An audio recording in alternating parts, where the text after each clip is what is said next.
I'm Hector Mirai, and this is Faith and Fandom 180 on LTN Radio. So I've been working on this Delicious in Dungeon Senshi cosplay since June. It's currently November. It's a long time. And I worked on getting ready from June until it was really ready to go in October. And I've worn it maybe 5 times since then for TikToks. I've taken it to a couple Comic Cons. I worked for Halloween as a DJ'd for a big city event. And I've worn it in these places, and the responses I've got have been meh to, oh, cool. Like, I think at one Comic Con, I got like maybe 8 really excited kids that were anime nerds that just were really excited about it. But not like a ton.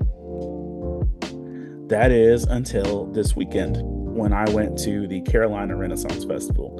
And it was my first time at a Renaissance Festival of a big nature. And I went to the Carolina Renaissance Festival, and it was a completely different experience for me and for this cosplay because I was getting stopped literally every 2 minutes of someone freaking out, someone being really excited, someone celebrating it, someone taking more photos with me.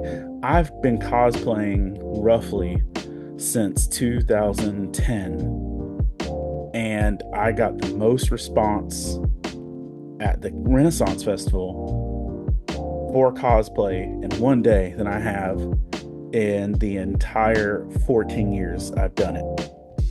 And it was like, wow, this must be what it feels like to be an attractive person. Like, I've never got this many people to stop me and ask me for these photos. And it made me realize it matters to go where you're welcomed, because a Renaissance Festival is the perfect place for a Delicious in Dungeon cosplay, not the Lumberton, North Carolina Halloween event.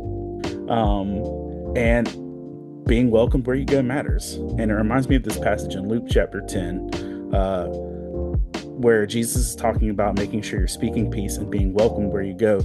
But the verse I want to just hit specifically is verse 8. It says, when you enter a town and are welcomed, eat what is offered you. And Jesus makes a statement. If you go there and you're welcome, stick around. If you keep reading, he says, if you go there and you're not welcomed, get out of there. And for so many of us, we try so hard to force ourselves into places we're not welcomed. We need to actually learn to accept where we're welcomed and celebrate that, but don't force ourselves to be there longer.